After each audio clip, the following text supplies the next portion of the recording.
Olá, meus amigos e companheiros de nossa jornada em nosso canal no YouTube. Bem-vindos mais uma vez.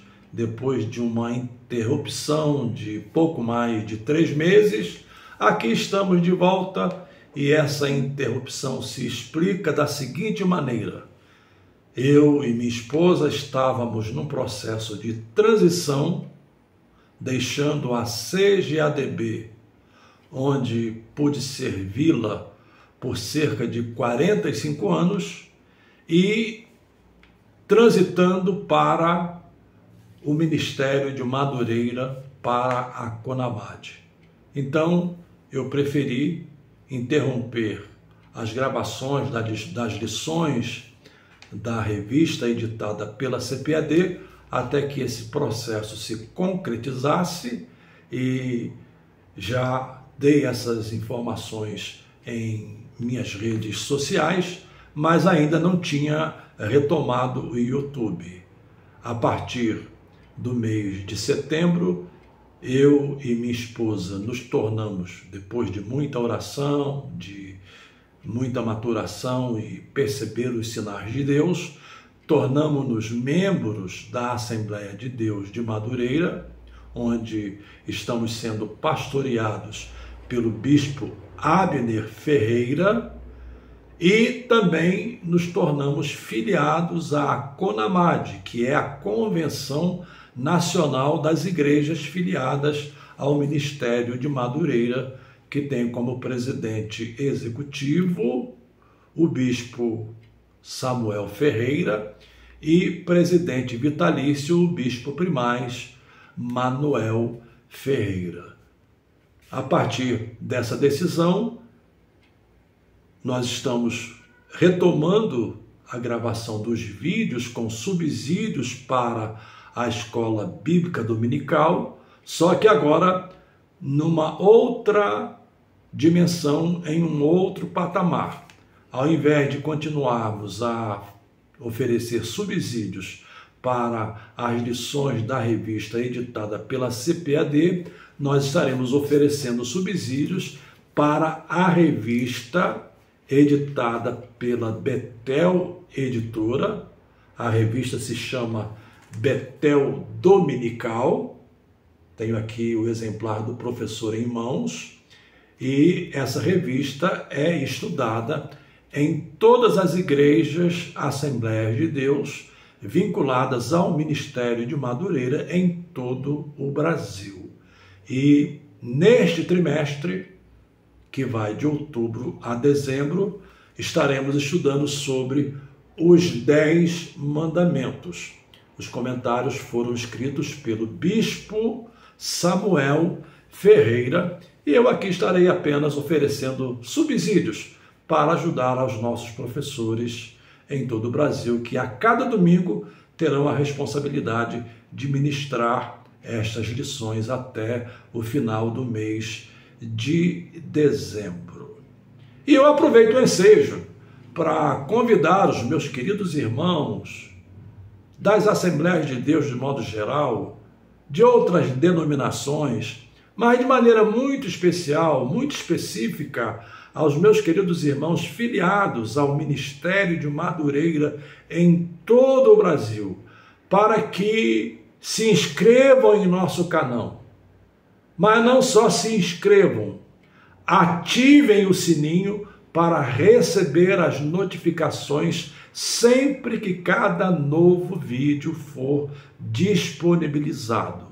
Outro ponto importante é que, se você curtir os vídeos e se você comentar também nos vídeos que forem disponibilizados, isso permite maior tráfego, de modo que os vídeos podem alcançar um maior número de pessoas. Portanto, venham somar conosco. Inscrevam-se no canal e ativem o sininho para receber as notificações. Nós estamos começando com a lição de número 2, mas eu quero me reportar à lição de número 1 apenas para oferecer uma visão panorâmica, porque esse é exatamente o propósito da lição de número 1. Os 10 mandamentos, a lei moral, ética e espiritual de Deus para a humanidade. É importante que se dê aqui um background de como os 10 mandamentos foram estabelecidos para a nação de Israel. Primeiro, temos de lembrar que a nação surge como promessa de Deus a Abraão. Essa promessa se repete a Isaac, essa promessa se repete a Jacó, e conhecemos toda a história, por exemplo, da descida de José para o Egito, como José se tornou primeiro-ministro do Egito para governar todo o Egito, naquele período que uma grande fome sobreveio ao mundo. Conhecemos também o modo como a família de Jacó, o pai de José, foi transportada de Canaã para o Egito, e foi no Egito que essa família cresceu, se multiplicou e se tornou uma nação numerosa, de tal maneira que José já tinha morrido e o faraó da época em que Israel já era uma nação poderosa em termos quantitativos, ou seja, uma nação extremamente grande, o faraó ficou preocupado. Inclusive, do texto bíblico se menciona que ele percebe que Israel era mais numeroso do que os próprios egípcios, e isso começa a desencadear uma série de perseguições. É quando Deus levanta Moisés como libertador da nação de Israel. Depois de 430 anos no Egito, Moisés é levantado por Deus. Temos os episódios das 10 pragas. Depois das 10 pragas, a última delas foi a morte dos primogênitos, mas nas casas que tivessem sangue, nas vergas e nos umbrais das portas, essas casas, os primogênitos seriam poupados, e, por óbvio, foram as casas dos judeus, os seus primogênitos, tanto os primogênitos humanos quanto dos seus animais foram poupados.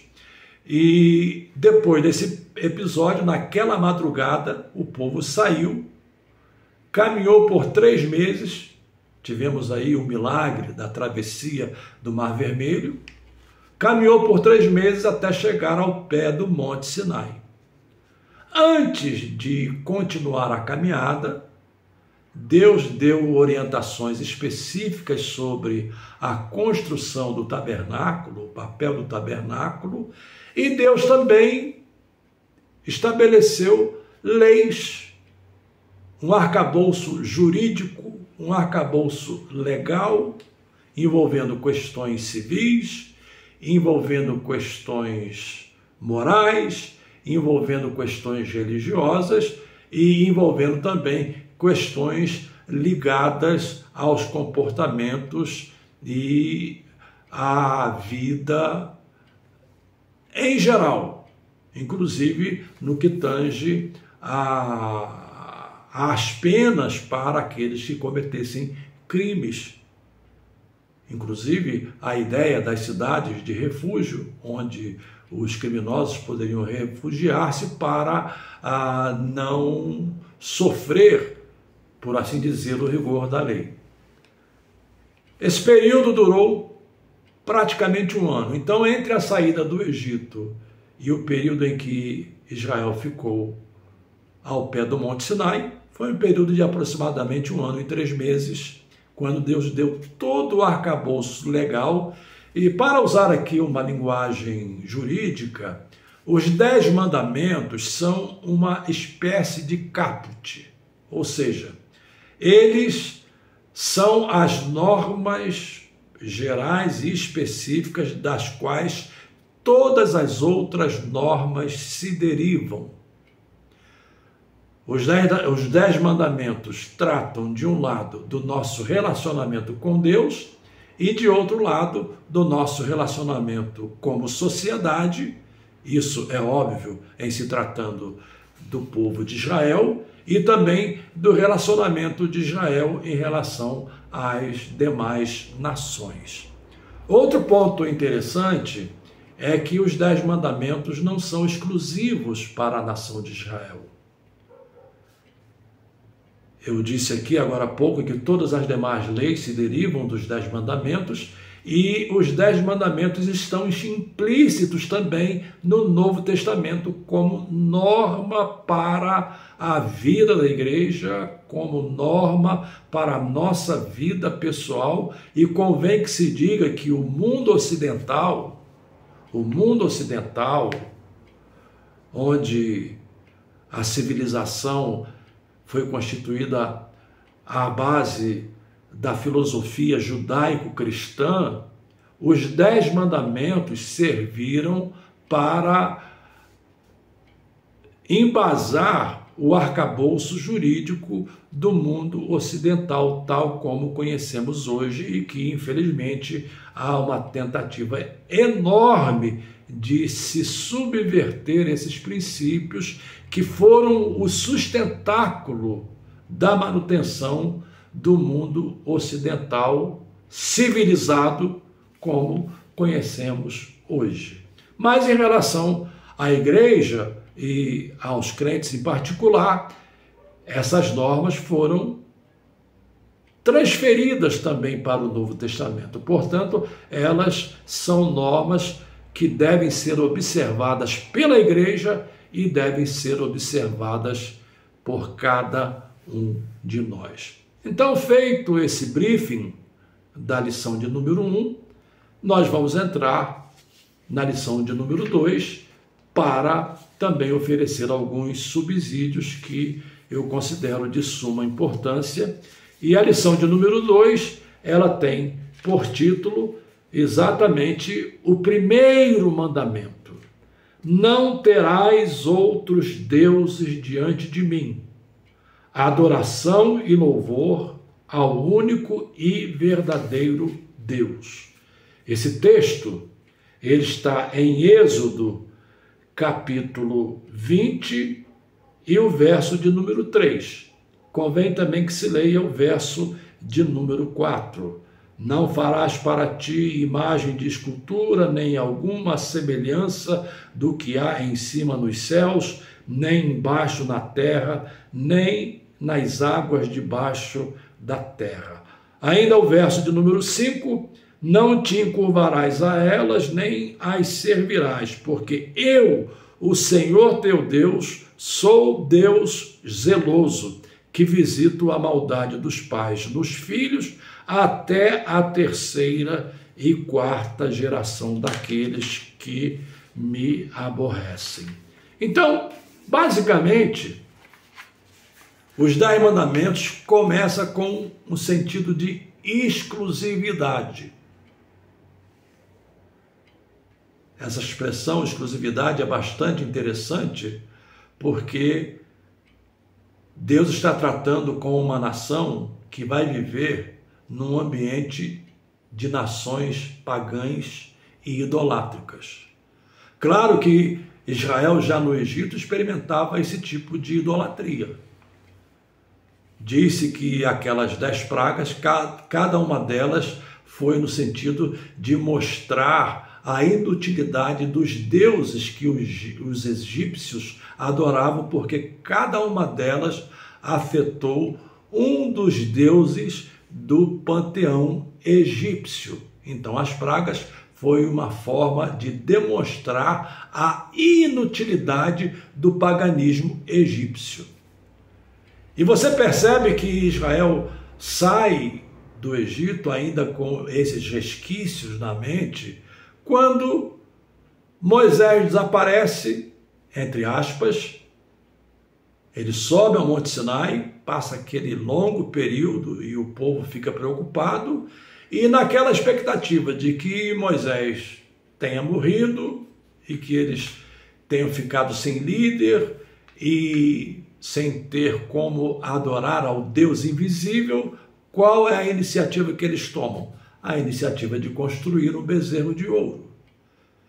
Isso não é nada mais do que um resquício da idolatria pagã do Egito.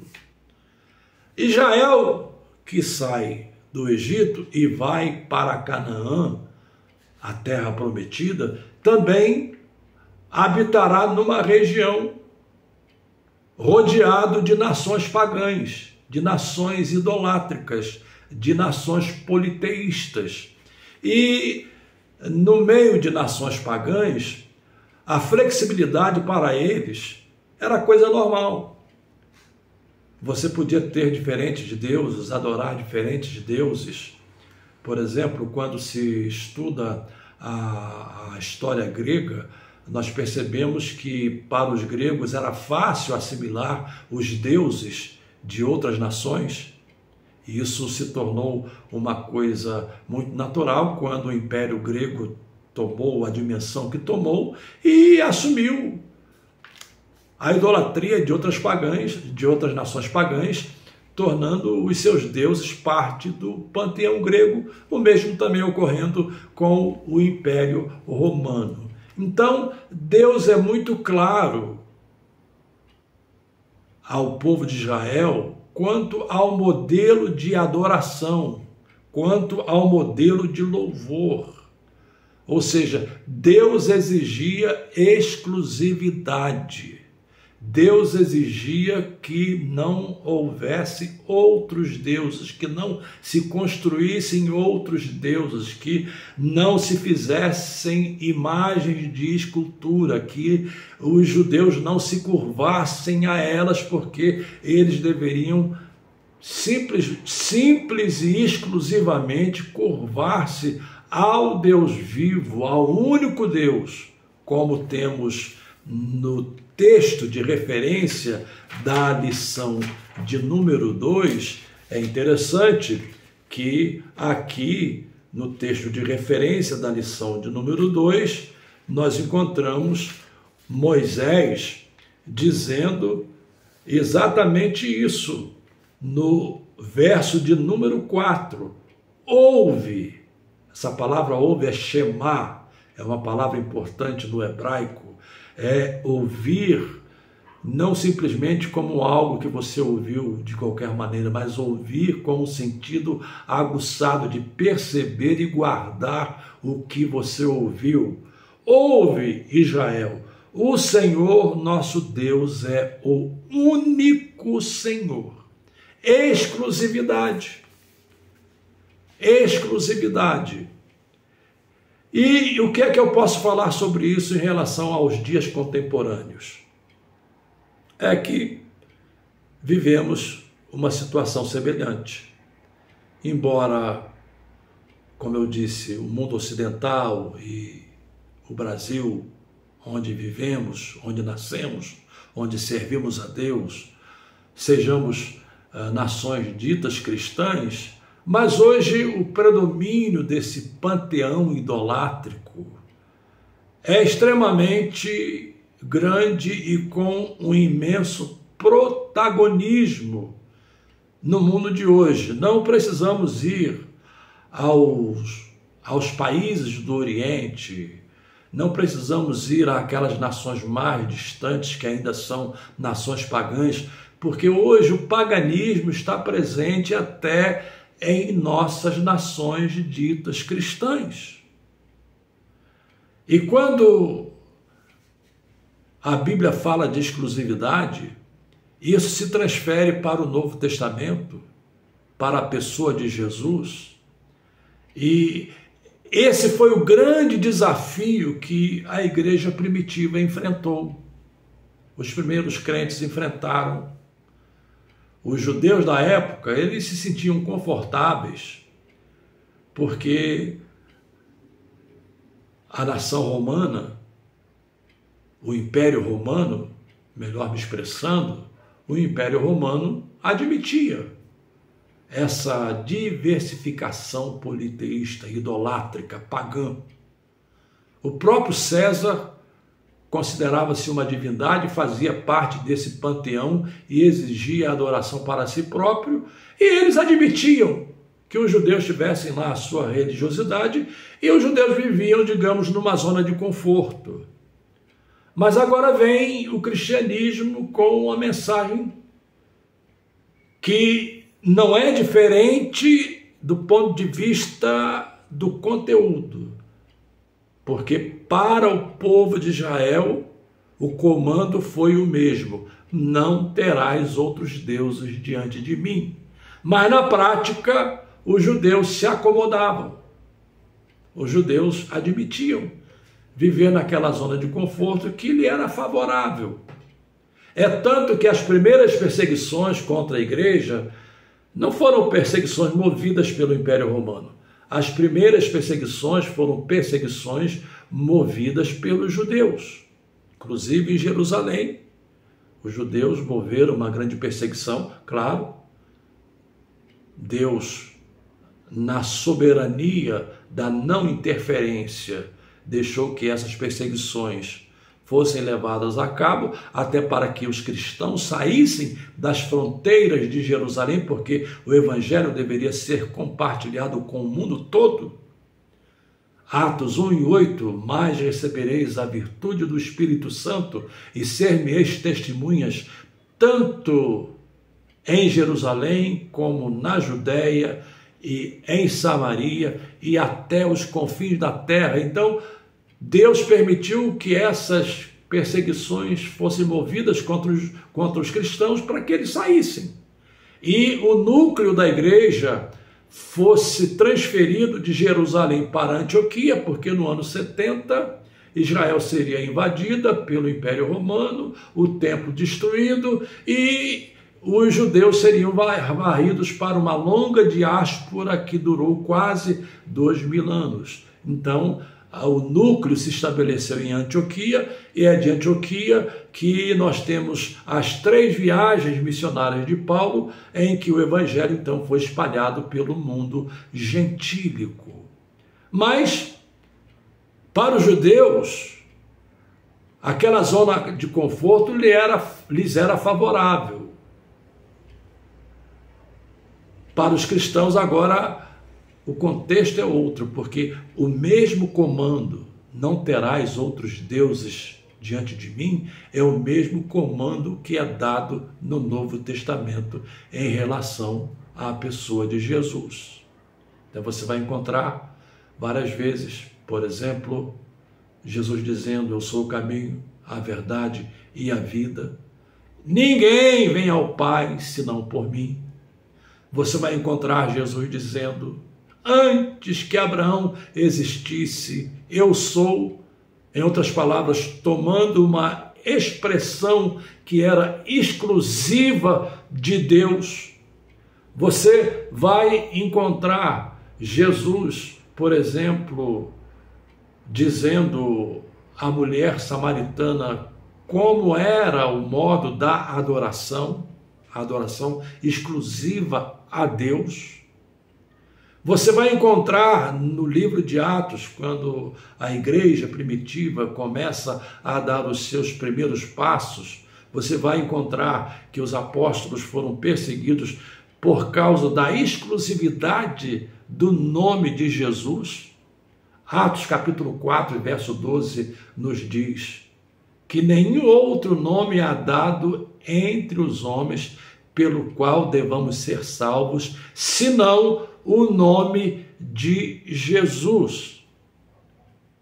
Em outras palavras, o cristianismo, similar ao judaísmo, só que agora numa outra dimensão, porque Cristo cumpre a lei, Cristo cumpre as promessas do Antigo Testamento, Cristo cumpre os ritos que Deus estabeleceu para a nação judaica. Aqueles ritos eram sombras de Cristo, mas em Cristo se cumprem aqueles ritos, de modo que Cristo se torna o perfeito, único, definitivo, suficiente sacrifício que levou sobre si os nossos pecados, que pagou a nossa pena. Então, essa exclusividade é algo singular da fé cristã.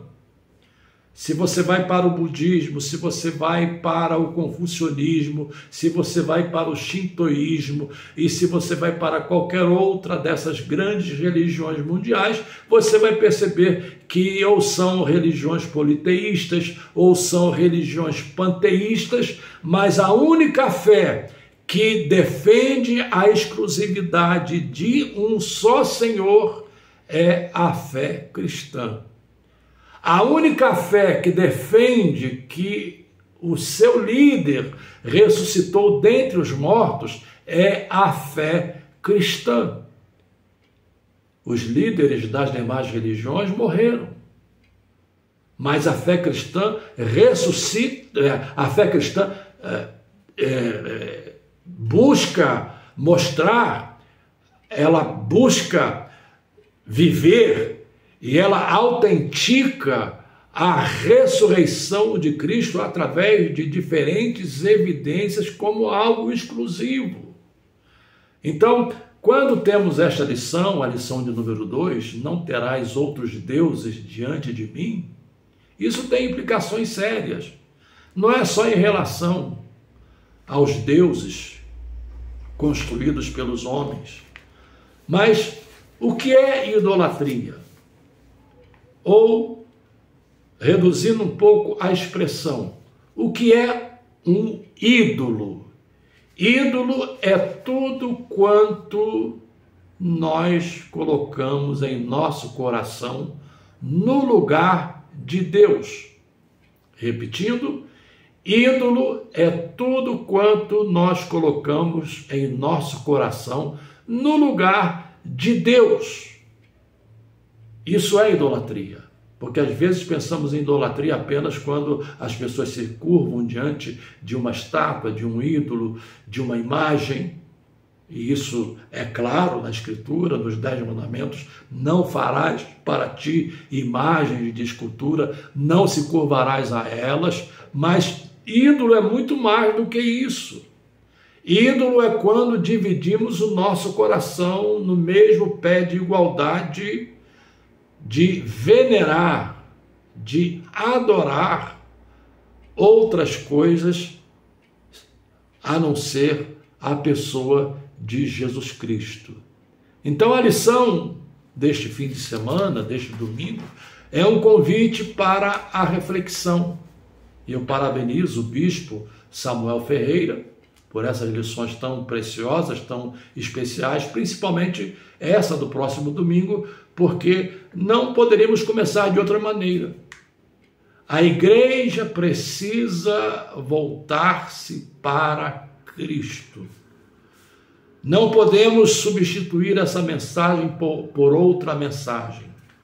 Não podemos substituir essa mensagem por mensagens que tentem promover as nossas habilidades pessoais, porque não temos mérito algum, não temos capacidade alguma. À luz da Bíblia, todos pecaram e estão destituídos da glória de Deus. À luz da Bíblia, todos nós somos culpados, não somos inocentes. À luz da Bíblia, não temos nenhum mérito que satisfaça as exigências de Deus, mas essas exigências de Deus foram cumpridas por Cristo no Calvário em nosso lugar. Então, a mensagem da igreja é a mesma mensagem pregada pelo apóstolo Paulo. Já estou crucificado com Cristo. Vivo, não mais eu, mas Cristo vive em mim. E a vida que agora vivo na carne, vivo-a na fé do Filho de Deus, o qual me amou e a si mesmo se entregou por mim. Ou, ainda mencionando o apóstolo Paulo, lá no último capítulo de Gálatas: longe de mim gloriar-me em qualquer outra coisa, a não ser na cruz de nosso Senhor Jesus Cristo, através da qual o mundo foi crucificado para mim e eu fui crucificado para o mundo. Ou seja, uma vida plena de exclusividade a Cristo, o Senhor da igreja, a cabeça da igreja, aquele a quem pertence a igreja, aquele que lidera a igreja, aquele que comanda a igreja, aquele a quem servimos ou deveríamos servir de todo o nosso coração, de toda a nossa alma e de todo o nosso entendimento. A adoração plena, total, completa, piedosa, santa, única e exclusivamente ao Senhor Jesus Cristo. Este é o sentido do culto, tanto o culto comunitário que prestamos a Deus, como diz lá em Romanos, capítulo 13, rogo-vos, irmãos, pela compaixão de Deus, que apresenteis os vossos cultos, os vossos corpos, em sacrifício vivo, santo e agradável a Deus, que é o vosso culto racional. Então, é o culto comunitário, é o culto da igreja, é o culto que se oferece ao redor de Cristo, ao redor do Cordeiro, e também o nosso culto pessoal, uma vida centrada em Cristo, em todos os aspectos, em todas as esferas de nossa vida. Uma vida centrada na pessoa de Cristo, porque a mesma palavra, o mesmo comando dado a Israel, não terás outros deuses diante de mim, é o mesmo comando para o Novo Testamento, porque quando falamos de Cristo, estamos falando da pessoa de Deus. Mas você pergunta, isso não se parece com um conceito politeísta? Absolutamente.